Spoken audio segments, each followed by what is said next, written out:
Itu makanya tanpa penebusan Ito, dosa itu. biar tidak kepanjangan, yang ingin saya tanggapi begini Ito. Yang pertama. Ya, oke. Pada waktu di Perjanjian Lama, penebusan dosa itu dilakukan dengan cara menyembelih hewan kurban.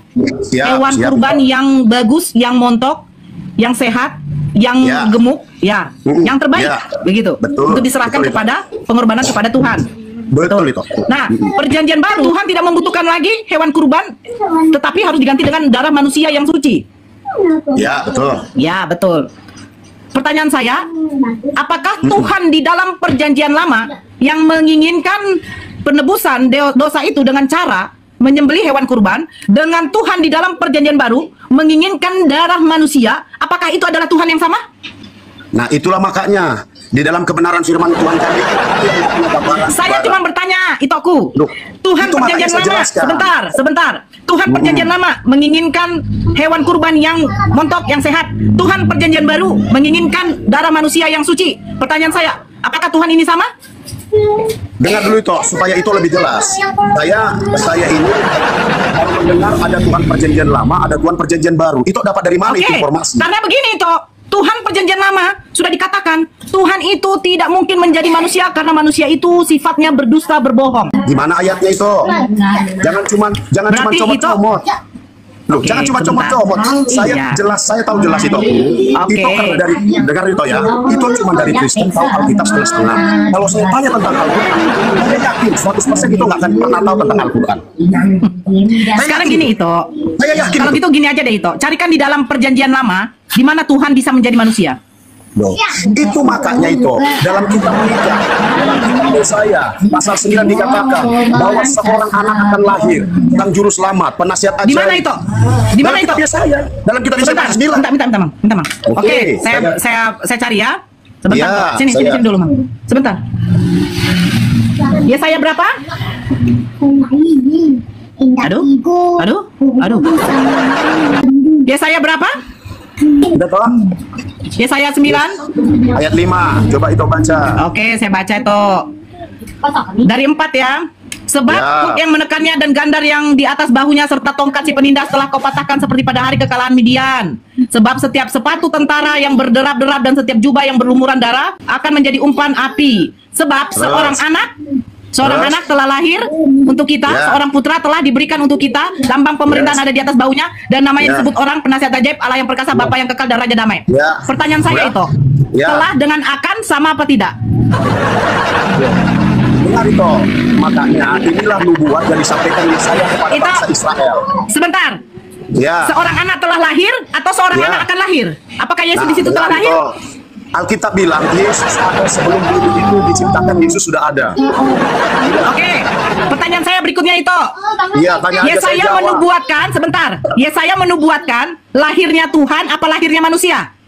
Itu makanya saya bilang sama itu. Alkitab bilang dulu. Yohanes pasal pertama ayat pertama. Pada mulanya adalah saya tidak tanya Yohanes, itu mengambil dari Yesaya. Saya bertanya. Yesaya menubuatkan kelahiran sebentar itu. Saya cuma simpel. Kelahiran Tuhan atau kelahiran manusia? Bentar, makanya Alkitab kami itu nggak bisa dipisah-pisahkan. Saya nggak memisahkan itu. Di sini katanya sebab seorang anak telah lahir, berarti sudah lahir. Yesus ada sebelum semua ada. Oke, saya terima itu, saya terima. Sekarang nubuatan ini, nubuatan Yesaya, yang lahir itu manusia apa Tuhan? Nah, itulah kemanusiaan Tuhan. Hakikatnya Yesus manusia atau Tuhan? Loh, hakikatnya Yesus itu, makanya saya bilang Yesus itu 100% manusia, Yesus itu 100% Tuhan. Makanya kami bahagia, kami bisa melihat yang namanya Tuhan kami. Dia buktikan kasihnya. Saya mau tanya sama itu, di mana ditunjukkan di Al-Quran? Kapan ditunjukkan Allah Anda itu pernah mengasihi Anda? Tunjukkan. Selesaikan dulu. Nubuatan Yesaya, kelahiran Yesus sebagai manusia apa kelahiran Yesus sebagai Tuhan? Itu makanya dia bilang, ini ceritanya gini toh, bangsa Israel ini di dalam yang namanya masalah besar, di dalam perbudakan, di dalam masalah, karena mereka membutuhkan yang namanya pertolongan. Itu makanya Yesaya membawa kabar baik. Kalau itu lihat di situ ada berikutnya, Raja Damai lahir. Coba lihat itu bacaannya itu. Raja Damai. Iya. Yang saya tanya ini simpel loh itu. Yang dinubuatkan Yesaya ini kelahiran Tuhan apa kelahiran manusia? Saya udah bilang sama itu, Tuhan itu nggak bisa lahir. Gimana itu? Tapi sekarang gini, Yesus itu Tuhan apa bukan? Dia Tuhan. Tapi Nah, Tuhan nggak jadi, Tuhan tunggu dulu. berinkarnasi sebagai manusia. Iya. Sebab seorang anak, ini seorang anak apa seorang Tuhan? Gimana itu? Gimana? Sebab seorang anak telah lahir untuk kita. Nah, ini nubuatan tentang anak apa nubuatan tentang Tuhan? Itu makanya itu nggak bisa menangkap dengan yang namanya logika itu. Makanya saya bilang, kenapa itu bisa mualaf? Karena itu menangkap semua dengan logika. Terlalu rendah rohaninya itu. Saya percaya itu. Kalaupun saya tanya Al-Quran, Logika, oke, begini. Itu, oke, sebentar dulu, sebentar. Katanya saya tidak menangkap dengan logika. Sebentar. Saya katanya tidak menangkap dengan logika. 1 tambah 1 tambah 1 logikanya berapa itu? Nah, itu makanya pernah nggak dengar kata Yesus memberikan makan 5.000 orang dengan 5 roti 2 ikan? Apa yang terjadi? Ya, Yesus memberi makan 5.000 orang. Sebentar. Yesus memberi makan 5.000 orang dengan 4.000 orang. Ada. Nah, Ya, pertanyaan betul. saya nanti, siapakah yang menghitung sampai mereka tahu yang datang itu 5.000 dengan 4.000 orang? Loh, murid-muridnya di situ ada saksi mata. Muridnya ada Saksi berapa mata. orang itu? Muridnya berapa Itu ada orang? saksi mata. Iya, Saksi muridnya mata berapa orang? muridnya. Iya, berapa orang muridnya? Loh, 12 murid di situ ikut semua untuk 12 menyaksikan. murid, bagaimana caranya mereka menghitung sampai 5.000 orang itu? Loh, itu saya aja satu orang bisa sampai 10.000 orang, apa 5.000 orang? Terlalu kecil. Oke, itu Terlalu ya. kecil. Oke, mereka yang 5.000 dengan 4.000 orang itu adalah pengikut Yesus. Nah, itu kan dua peristiwa yang terjadi. Iya, Gimana? mereka itu adalah pengikut Yesus. Mereka pengikut Yesus. Jangan bilang dulu pengikut Yesus. Yesus Mereka itu. mengikuti. Iya, Bentar mereka dulu, mengikuti Yesus bentar atau dulu. tidak? Bentar dulu saya jelaskan. Enggak, tinggal jawab aja, enggak usah dijelaskan itu. Mereka mengikuti Yesus apa tidak? Iya, ikut, B tidak. Loh, nggak bisa pilihan Loh. ganda untuk bertanya begini. Anda salah. Kalau Anda pakai pilihan ganda, Oke, itu nggak apa-apa. salah. Jadi waktu Makanya Yesus terlalu ditangkap, gampang kamu alam. jadi waktu Yesus ditangkap, dia diadili di depan Pontius Pilatus. Yang 5.000 dengan 4.000 yang dikasih makan itu kemana semua? Nah, itulah makanya itu makanya manusia itu, kemanusiaan manusia Jadi itu. saya bingung itu. Inilah kita pakai logika ya. Kenapa Yesus kau sudah bingung? kasih sebentar. Saya bingung lah itu. Lucu begini loh itu. Saya kasih contoh. Izin mute ya itu. Yesus memberi makan 5.000 orang. Berbeda tempat. Akhirnya Yesus juga memberi makan 4.000 orang. Dengan 5 roti 2 ikan, 7 roti 2 ikan. Betul. Saya baca Yes. itu. Nah, ketika Yesus ditangkap sampai di hadapan Pontius Pilatus, yang 5.000 dengan 4.000 orang itu kemana? Kenapa nggak dibela Tuhannya? Itu Hah? makanya saya bilang sama itu harus baca nubuatnya. Ah, Kami nggak perlu jadi bela waktu Tuhan, oke, bukan seperti waktu dia. Yesus Dengar waktu Yesus dengar tunggu dulu. Waktu Dengar dulu. Yesaya menubuatkan kelahiran Yesus sebagai Tuhan, siapakah mereka yang menyembah Yesus sebagai Tuhan di dalam perjanjian lama? Kan di situ nubuat daripada Tuhan pada saat nubuat Loh, daripada Yesaya. begini itu ya. Yesaya menubuatkan tentang kelahiran Yesus. Sebab seorang anak telah lahir. Berarti Yesus sudah ada di zamannya Yesaya karena telah lahir. Nah, siapakah yang menyembah Yesus sebagai Tuhan? Loh, begini Tokku. Begini. Ya, Jadi, Tok, silakan, Tok, nggak apa-apa. Inilah yang Ya. membuat itu terkadang-kadang salah dalam berpikir. Ya. Jadi segini Tok ya. Namanya Ya. nubuat udah terjadi apa belum terjadi? Saya tanya Wito. Loh, nubuatan itu Nah. itu akan yang akan datang, tapi di sini katanya telah Makanya. lahir. Jadi telah Makanya. lahir dengan akan lahir sama apa tidak itu? Ya. Nubuat Contoh itu gini terjadi. itu sebentar itu ditelepon dari rumah sakit. Pak Yonatan, istri Bapak akan melahirkan. Apakah berarti sudah melahirkan?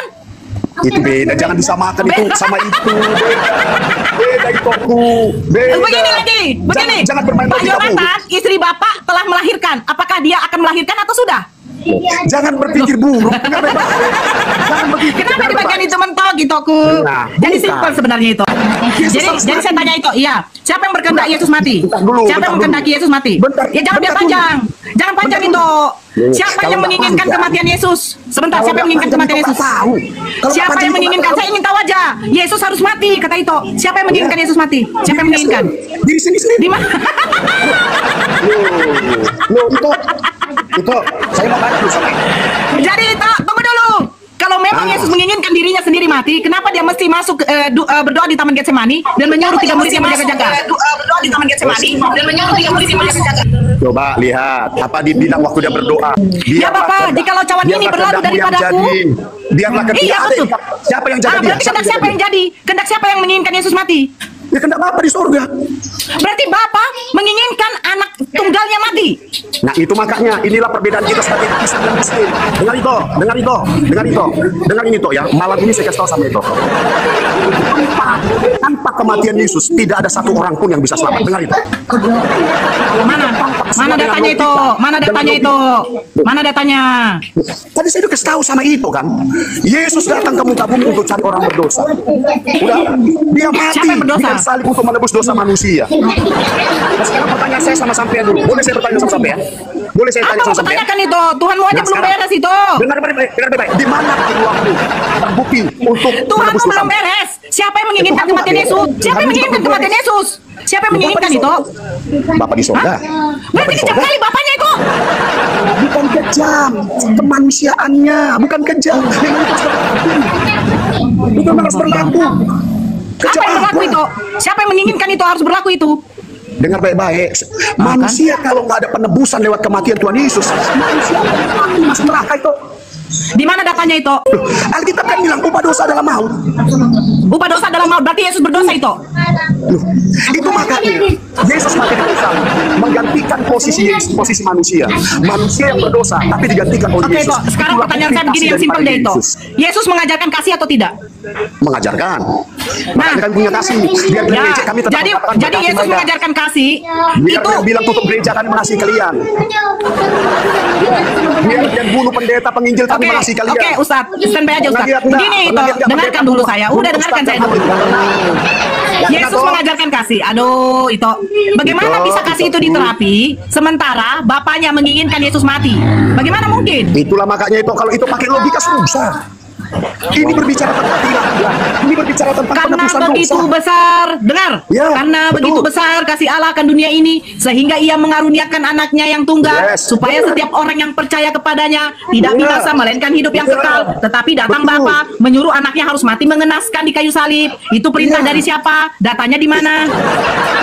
Itu makanya dalam kitab Mazmur, dalam kitab Ibrani, dalam kitab Ibrani juga berkata, makanya itu saya bilang, itu hafal kebenaran firman Tuhan. Suatu saat itu waktu dipanggil Tuhan, nanti Tuhan akan hakimi itu.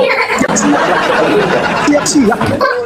Siap-siap itu. Apa yang mau- Alkitab bilang dalam kisah para rasul tidak ada keselamatan di bawah kolong langit manapun kecuali di Aku dalam nama bertanya, Yesus.